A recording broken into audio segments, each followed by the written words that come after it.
ಸಂಗೀತದಲ್ಲಿ ಪ್ರೌಢ ಪಾಠ ಕಲಿತಿರುವ ಇದೊಂದು ಅದೃಷ್ಟವೇ ಸರಿ. ಬಂಗಾರಿ,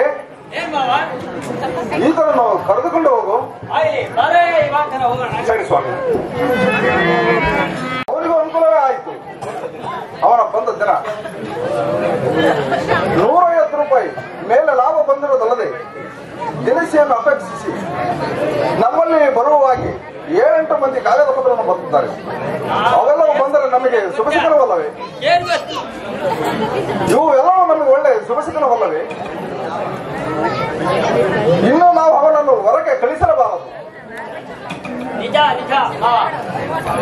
ಆ ಕಾಳಿಕಾ ದೇವಿಯ ದಾನ ಮಾಡಿದರೆ ಸಂಗೀತ ಪರಿಶ್ರಮ ಕಂಠದ ಮಾಧುರ್ಯವು ಬಹಳ ಚೆನ್ನಾಗಿ ತಿಳಿಯಿತು. ಅವನು ಸಾಮಾನ್ಯದಂತನ ಕಾಣಲ್ಲ. ಹೌದು, ನಿಜ. ಅವನು ಸಾಮಾನ್ಯನಲ್ಲ. ಅವನಿಗೆ ಸಂಗೀತ ಪಾಠವಂದರೆ ಚೆನ್ನಾಗಿದ್ದರೆ ನಮಗೆ ಇನ್ನೂ ಅನುಕೂಲವೇ ಆಯಿತು. ನಮ್ಮ ಲೋಲಾಕ್ಷಿಗೆ ಪಾಠ ಹೇಳಂದರೆ ಸಂಗೀತಕಾರನಿಗೆ ಕೊಡೋ ಹಣವೇ ಉಳಿಯಿತು. ಅಜ್ಜಲ್ಲಿ ಹೇಳ್ತಿದ್ದವು ಬರೀ ಅದೇ ಆಗೈತಲ್ಲ ಖರ್ಚು. ಪಾಠ ಹೇಳಂದ್ರೆ ಅವನೇ ಹೇಳುತ್ತಾನೆ. ಆದ್ದರಿಂದ ಇವನಿಗೆ ತಕ್ಕಂತೆ ನಾವು ಕೆಲವು ಕೆಲಸ ಒದಗಿಸಿದಂಗೆ ಇವನಿಗೆ ಅಂದಾಗಕ್ಕೆ ನಾವು ಸಿದ್ಧರಾಗಿದ್ದೇವೆ. ಲೋಲಾಕ್ಷಿ, ಲೋಲಾಕ್ಷಿ,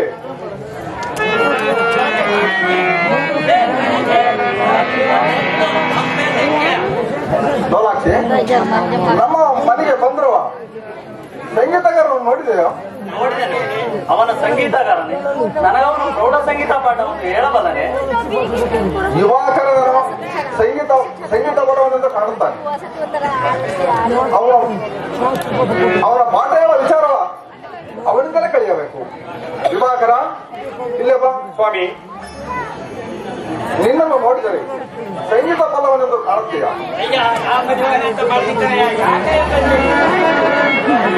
ನನ್ನ ಮಗಳಾದ ಲೋಲಾಕ್ಷಿಯನ್ನು ಈ 3 ವರ್ಷದಿಂದಲೂ ಸಂಗೀತ ಪಾಠವನ್ನು ಹೇಳಿಸಿದ್ದೆ.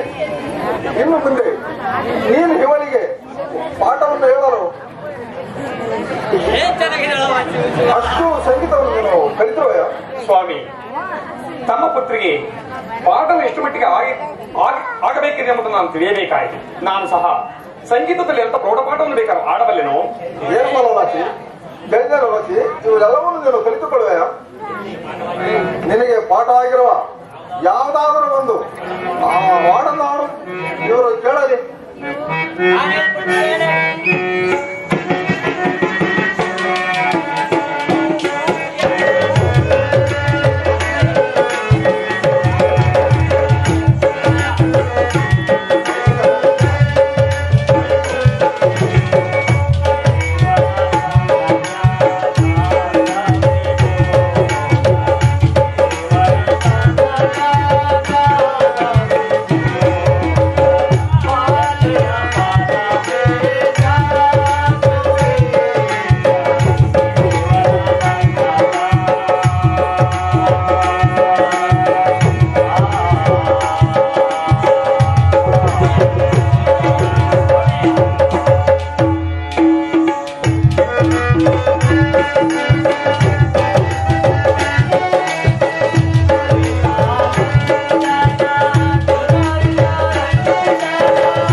ಬಹಳ ಬುದ್ಧಿ ಬಹಳ ಚೆನ್ನಾಗಿದೆ.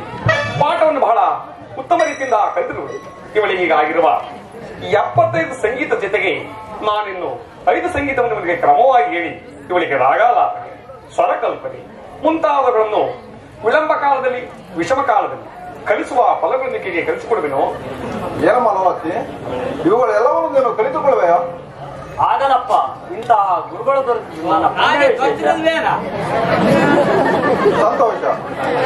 ಹಾಗಾದರೆ ವಿಭಾಕರ ಸ್ವಾಮಿ, ಇನ್ನು ಮುಂದೆ ನೀನು ನಮ್ಮ ಮನೆಯಲ್ಲಿದ್ದುಕೊಂಡು ನಮ್ಮ ಲೋಲಾಕ್ಷಿಗೆ ಈ ಸಂಗೀತ ಪಾಠವನ್ನು ಹೇಳಿಸಿ ಅವಳನ್ನು ಒಳ್ಳೆ ಗಾಯಕಿಯಾಗಿ ಮಾಡಬೇಕು. ಅಪ್ಪಣೆ ಹಾಗೆ ಮಾಡಬೇಕು.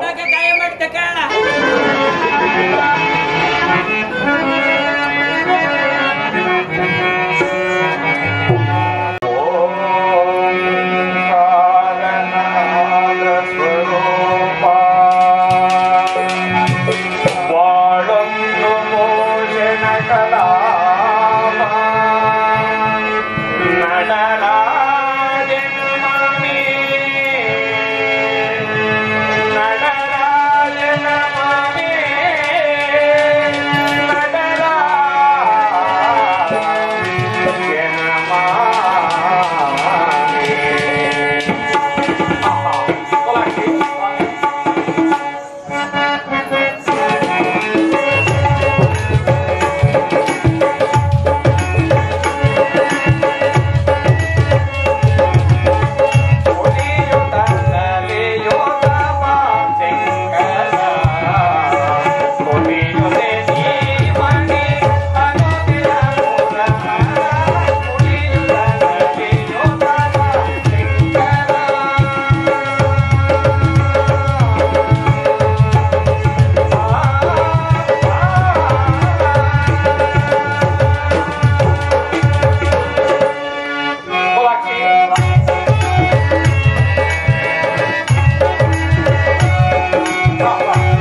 ಏನದು ಯಾಕೆ ಏನದು ನಾನೇ ಮಾಡಿದೆ ಏನೂ ಇಲ್ಲ.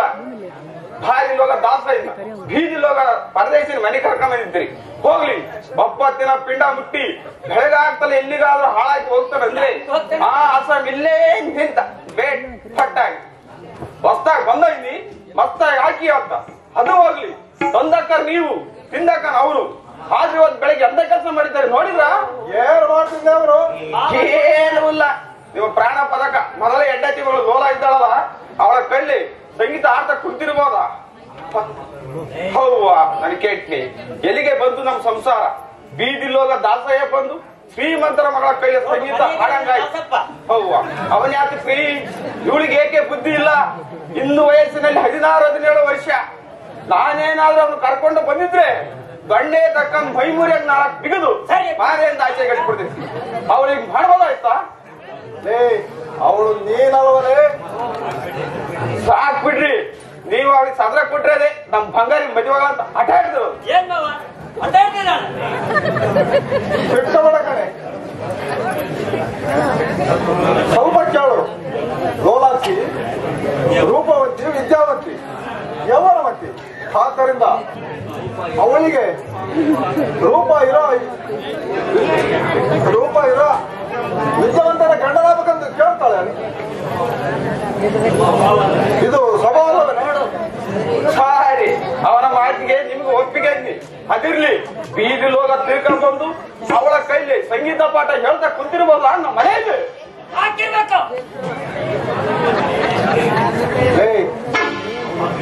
ಅವನು ಬೀದಿ ತಿರ್ಗಲ್ಲ ಕಣೆ, ಒಳ್ಳೆ ಸಂಗೀತ ವಿದ್ವಾಂಸ ಕಣೆ. ಅವನು ಇರಬಹುದು. ಅವನು ಒಳ್ಳೆ ಸಂಗೀತ ವಿದ್ವಾಂಸನಾದ ಮಾತ್ರಕ್ಕೆ ಕಂಡರ ಹೆಣ್ಣು ಮಕ್ಕಳ ಕೈಲಿ ಒಂಟಿಯಾಗಿ ಕುಂಡಿಸ್ಕೊಂಡು ಸಂಗೀತ ಆಡ್ತಿರ್ಬಹುದೇನು? ಅವಳಿಗೆ ಮುಂದೆ ಇವತ್ತಿನಿಂದ ಸಂಗೀತ ಹಾಡು ಹೇಳು ಅಂತ ಗೊತ್ತು ಮಾಡಿಬಿಟ್ಟಿದೆ.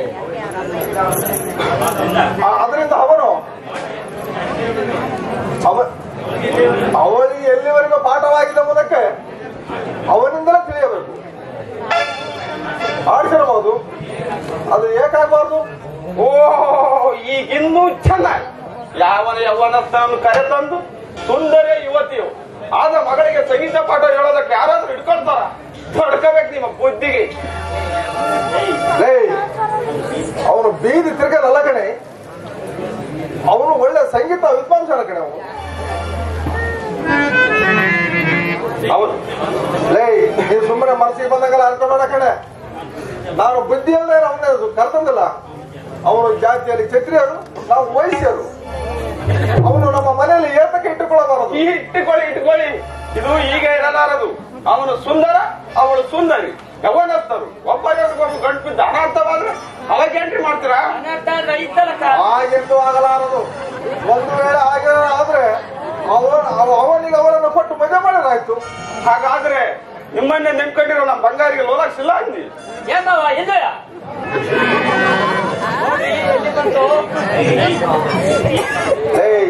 ಈ ಕಾಲದಲ್ಲಿ ಹೆಣ್ಣು ಒಪ್ಪದಲ್ಲೇ ಬಲಾತ್ಕಾರವಾಗಿ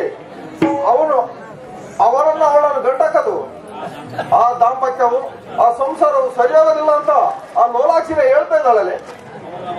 ಅವನು ಅವಳಿಗೆ ತಕ್ಕಂತೆ ರೂಪವಂತನೂ ಅಲ್ಲ, ವಿದ್ಯಾವಂತನೂ ಅಲ್ಲ. ಹೀಗಿರುವಾಗ ಅವಳು ಹೇಗೆ ಮದುವೆ ಅಂತ ಹೇಳಲ್ಲ ಅವನ್ನ? ಹಾಗಾದ್ರೆ ಲೋಲಾಕ್ಷಿ ನಮ್ಮ ಬಂಗಾರಿಗಿಲ್ಲ ಅಂದಿ? ಹಾಗಾಗತ್ತೆ. ಬುದ್ಧಿ ಇಲ್ಲ, ನೀನು ಸುಮ್ಮನೆ ಮಾತನಾಡಬೇಡ. ನಮ್ಮ ಅಣ್ಣ ಬಂಗಾರಿಗೆ ಕೊಡಕ್ ಸಿದ್ಧವಾಗಿದ್ದಾರೆ. ಆ ಹುಡುಗಿಯೂ ಸಹ ಒಪ್ಪಿದೆ. ಅವರಿಬ್ಬರಿಗೂ ಮದುವೆ ಮಾಡಿ ಸಂಸಾರ ಕೂಡಿಸ್ಬೇಕಂತ ಇದೆ ಕಣೆ. ಅದು ಹೇಗಾದರೂ ಆಗಲಿ, ಈ ಬಂದಿರೋ ತಿರ್ಕ ತಿನ್ನ ದಾಸ ನಮ್ ಲೋಲಾಕ್ಷಿ ಕೊಡ್ಕೊಡ್ದು. ನೋಡ ಮುಂದಕ್ಕಲ್ವೇ ಮಾತು. ಈಗಾಕೆ ಸಾರಿ, ನೀವು ಅವನಿಗೆ ಅವಳನ್ನು ಕೊಟ್ಟು ಮದುವೆ ಮಾಡ್ಬೇಕಂತ ತಂದು ಮನೇಲಿ ಇಟ್ಕೊಂಡಿರೋ ಏನು? ಇನ್ನು ನನ್ನ ಮಾತೆಲ್ಲ ಹೊರಗಡೆ ನನವೇ? ಹಾಗೆಲ್ಲ ಸಂಬಂಧ ನೀನು ಮಾತನಾಡಬೇಡ. ಇದು ಜಗಳ ಮಾಡಕ್ಕೆ ಇದು ಸಮಯವಲ್ಲ. ನಾ ಕರ್ತಂದ್ರವ ತಮ್ಮ ಬಂಗಾರಿನ ಸಂಸಾರ ಮಾಡಬಾರ ನನ್ನದು. ಕೈಲಾಗಲ್ಲ ನಿನಗೆ ಅನ್ಬೇಕು, ಸುಮ್ಮನೆ ಬಾಯಿ ಮುಚ್ಕೊಂಡು ಹೋಗು. ಲೋಲಾಕ್ಷಿ ಗತಿಸಿ ಹೋದ ನನ್ನ ಹೆರಡನ ಹೆಂಡತಿ ಮಗಳು. ಅವಳ ಮದುವೆ ವಿಚಾರ ನನಗೆ ಸೇರಿದ್ದು. ಅವಳ ತಲೆ ಕೆಟ್ಟಂದ್ರೆ ಯಾವ್ದಲ್ವಲೆ? ಇನ್ನು ಮದುವೆ ವಿಚಾರ ನಿನಗೇನು ಬೇಕು? ಸುಮ್ಮನೆ ಹೋಗು. ಹೋಗ್ತೀನಿ. ನಿಮಗೆ ಕೆಟ್ಟ ಹೆಸರು ಬರಬಾರದೆಂದು ನಾನು ಮಾತನಾಡಿದ್ದೆ. ನೀವೇ ಹೀಗೆ ಮಾತನಾಡಿದರೆ ನಾನು ಮಾಡಿದ್ದೇನು? ನೀವೇನ್ ಬೇಕಂತ